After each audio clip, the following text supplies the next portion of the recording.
The remainder theorem tells me that if f of x is a polynomial, then f of h is the remainder when f of x is divided by x minus h. So basically, if we divide f of x by x minus h, we can easily find the remainder by plugging in h in the equation of the polynomial. Let's take a look at the proof. If we see f of x as my polynomial p of x, we can write that f of x is my divisor, so in this case x minus h, times my quotient q of x plus the remainder r of x. What we then do is we set x equal to h, so we plug in h. In this case, we get that f of h is h minus h times q of h, so this is 0, plus r of h. We also know that d of x is x minus h in this case, so the degree of d is 1, and this means that the degree of r has to be 0 because it's always a degree lower than d. So this means that r of x is a constant, so it is always the same for every value of x.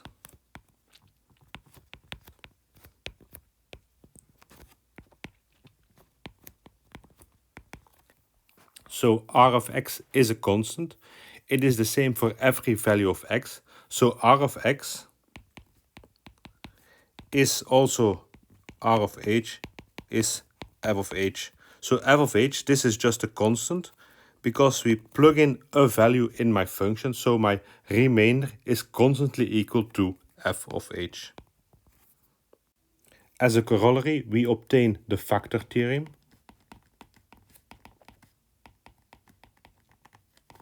Factor theorem tells me if f of h is 0, then x minus h is a factor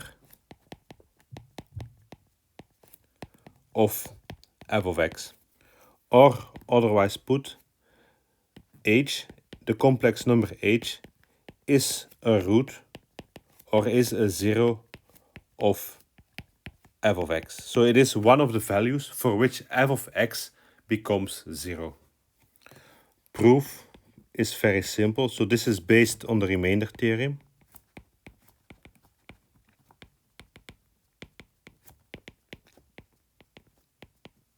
So in the remainder theorem, we obtained that f of x was x minus h times d of x plus the remainder r of x. And here in this case, r of x is equal to f of h, but f of h is equal to 0. So f of x is x minus h times d of x plus 0. So this means that h is indeed a root of f of x, or x minus h is a factor of f of x. So we have a full division without any remainder. As an example, or an application of this theorem, we will show that if n is odd, then x plus 1 is a factor of x to the power n plus 1. How does this proof work? So we know that n is odd. Since n is odd, minus 1 to the power n is equal to minus 1. And then if x is equal to minus 1, we know that x to the power n plus 1 is just minus 1 plus 1 is 0. So this means that x minus minus 1, so x plus 1, is a factor of x to the power n plus 1. So this is what we needed to prove. And this is a simple prove a simple consequence of the factor theorem. Then the next theorem.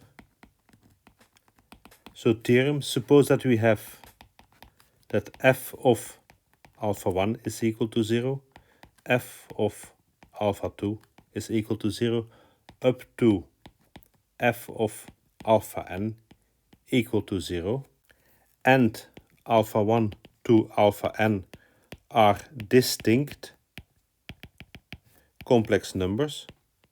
So they are complex and all of them are different.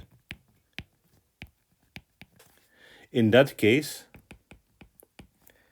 x minus alpha 1 times x minus alpha 2 times and so on up to x minus alpha n, this is a factor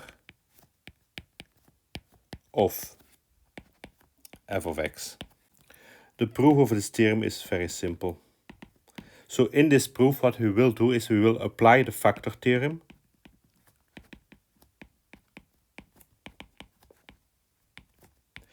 And we will apply this factor theorem consecutively a number of times. So we apply it the first time. We know that alpha 1 is a 0 because of the first case f alpha 1 is 0. So this one.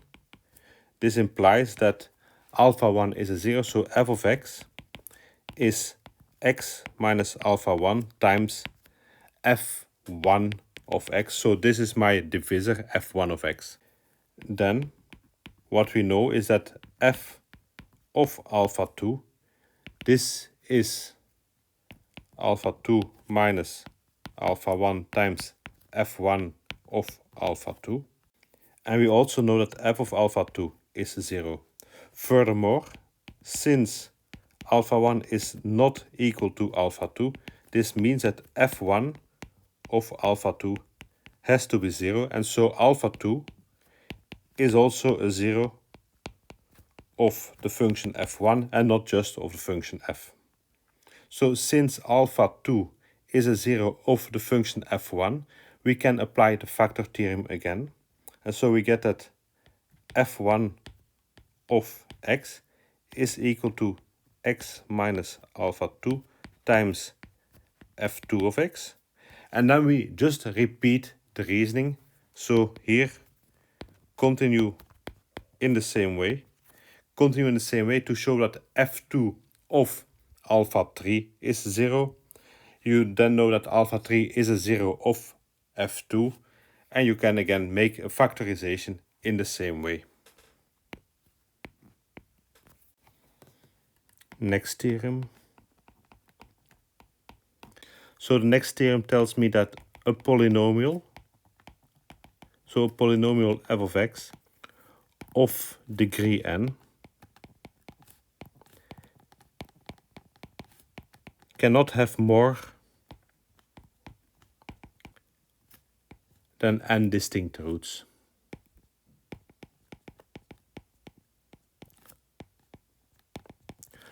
Unless f of x is equal to 0, so f of x is the constant 0 function, and then every number is a root. So we will do this theorem without a proof, and then we also have a corollary of this theorem. A corollary tells me that if the degree of f is equal to the degree of g, and this is equal to n, so both f and g are polynomials of degree n, and we have that alpha 1 up to alpha p are distinct complex numbers, so these are distinct complex numbers such that f of alpha 1 is g of alpha 1 up to f of alpha p is g of alpha p, and p is strictly larger than n, then we have no other choice than to say that f of x is equal to g of x. So basically we have two polynomials of degree n. They have p complex numbers for which these two are equal, but p is larger than the degree n, in that case my polynomials have to be the same polynomial. There is no other option. For the proof, let us consider the difference. So say that f of x minus g of x is equal to some function, to some polynomial h of x. Then the degree of h is no more than n. So it is at most n, because f and g have a degree n. And we also know that h of alpha I is 0 for I equal 1 to p. So for each alpha 1 up to alpha p, h of alpha I is 0, because f of alpha I is equal to g of alpha I. So we can then apply the factor theorem. This tells me that alpha of x is x minus alpha 1 times x minus alpha 2 times x minus alpha p times some other function h1 of x. We now see that h, so h of x, has p roots, p zeros, and p is strictly larger than n. So then the previous theorem tells us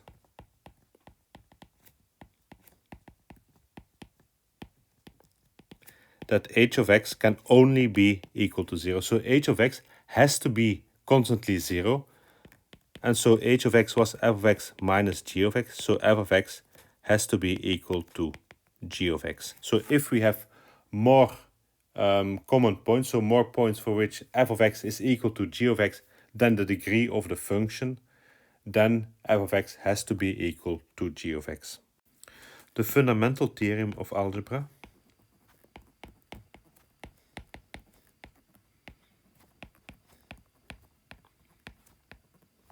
So the fundamental theorem of algebra says that every polynomial equation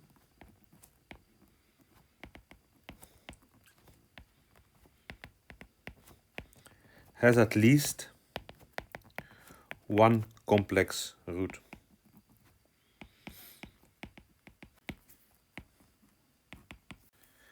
And also then we have the complete factorization theorem.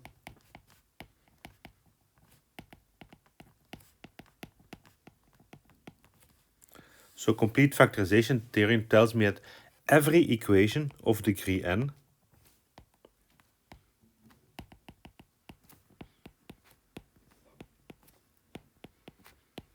has exactly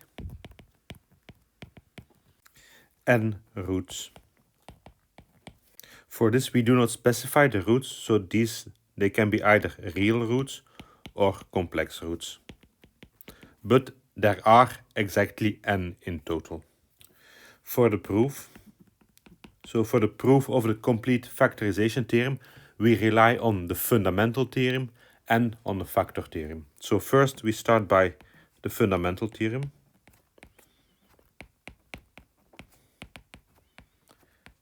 So by the fundamental theorem we know that f of x has at least one root, and let's call that root alpha 1. Then we apply the factor theorem.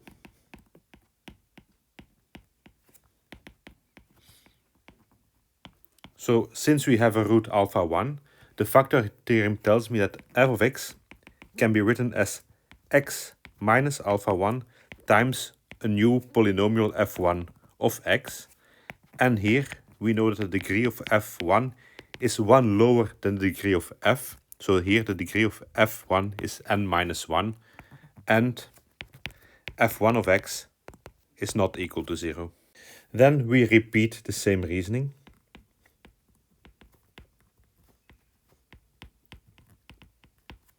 So repeating the reasoning, but this time with f1.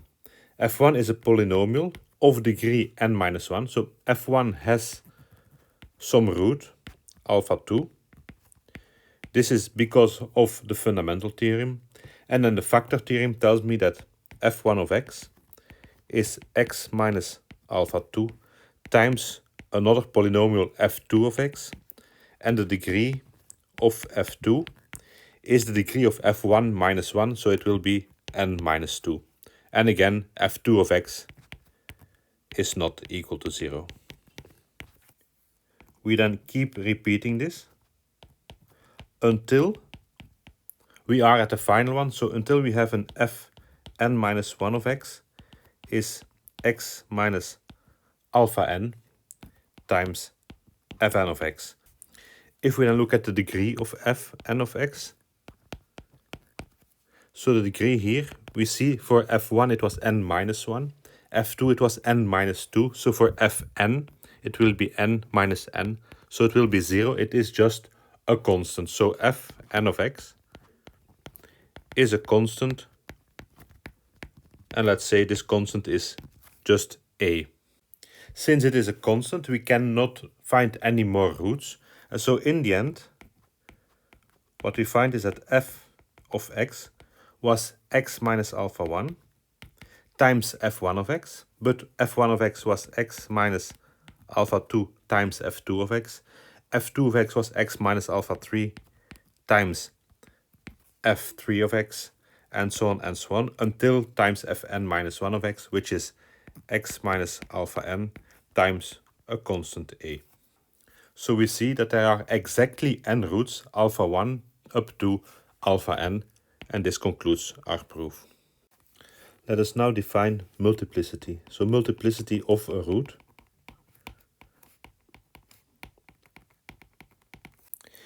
In the complete factorization theorem, we said that there were n roots, but we never said that they had to be distinct.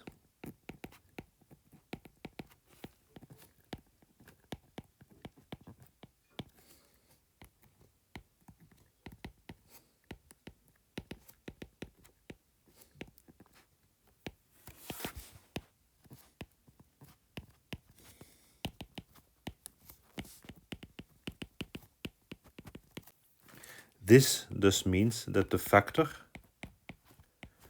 x minus alpha I might appear multiple times.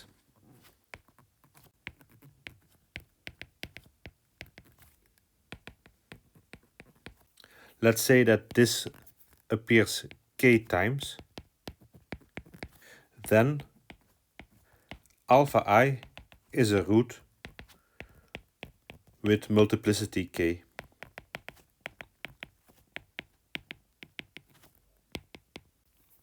Take, for example, a polynomial f of x equal to x minus 1 to the power 3, x plus 2 to the power 5, and x plus 3 to the power 2. We see that the degree of f is 10 because the highest order will have x to the power 10. And we see that we have three distinct roots.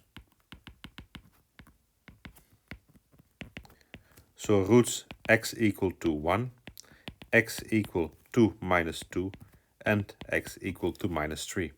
For these roots, we see that for 1, x is equal to 1, we have a third power. So this root appears 3 times. So the multiplicity of x equal to 1 is equal to 3.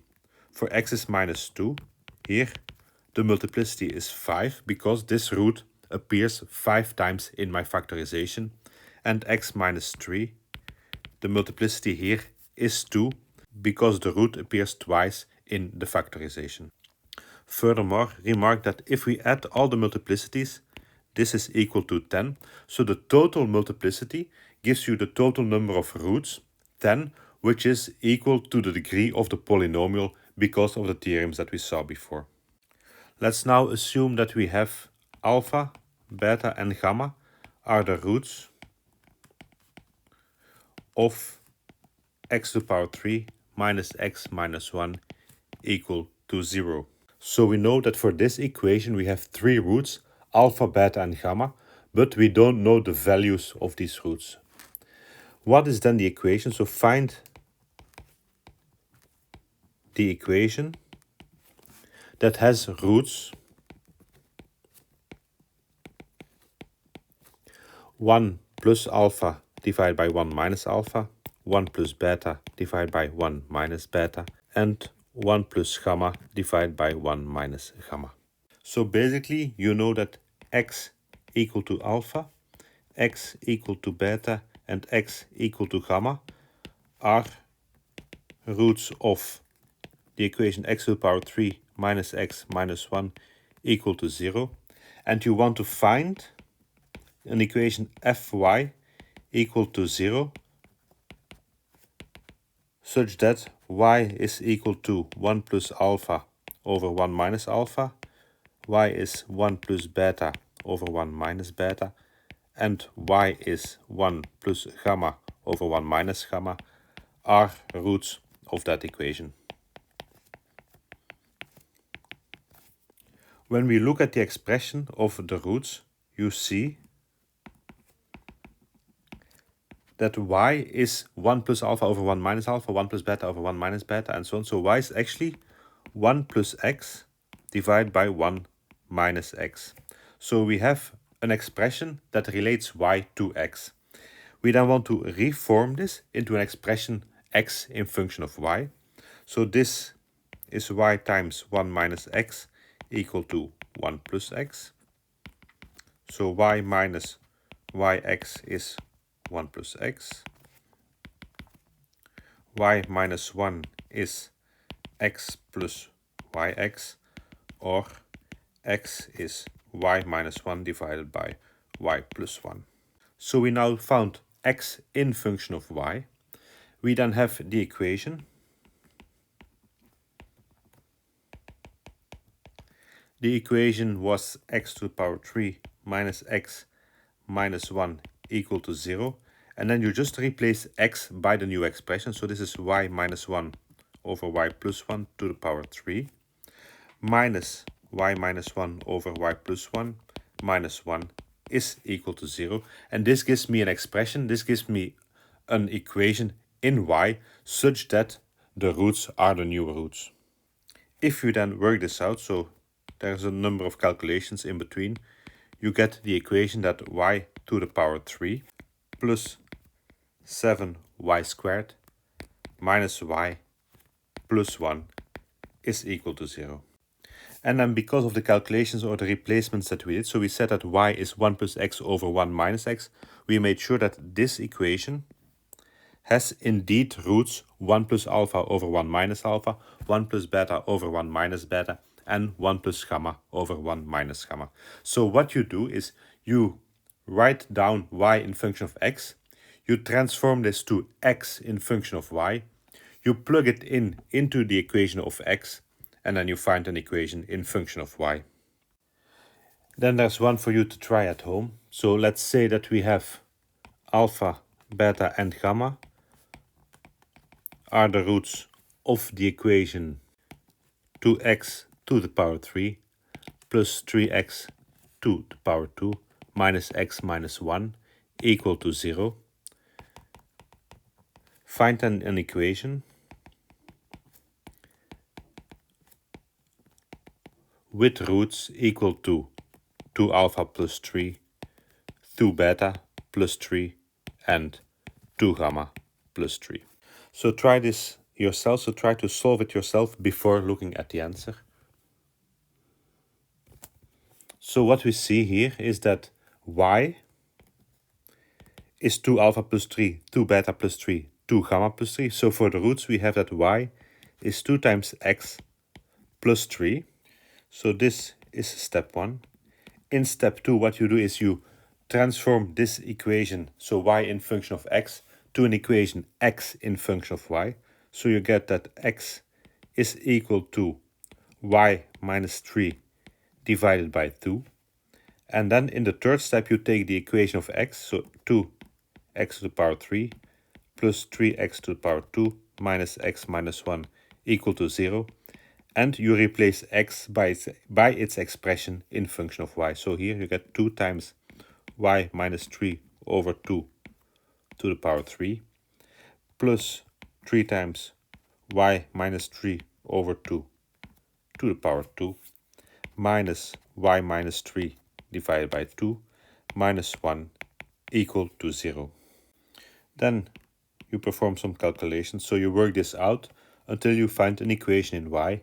And the equation that you should find is y to the power 3 minus 6y squared plus 7y minus 2 equal to 0. And this is then the equation that has the roots 2 alpha plus 3, 2 beta plus 3, and 2 gamma plus 3.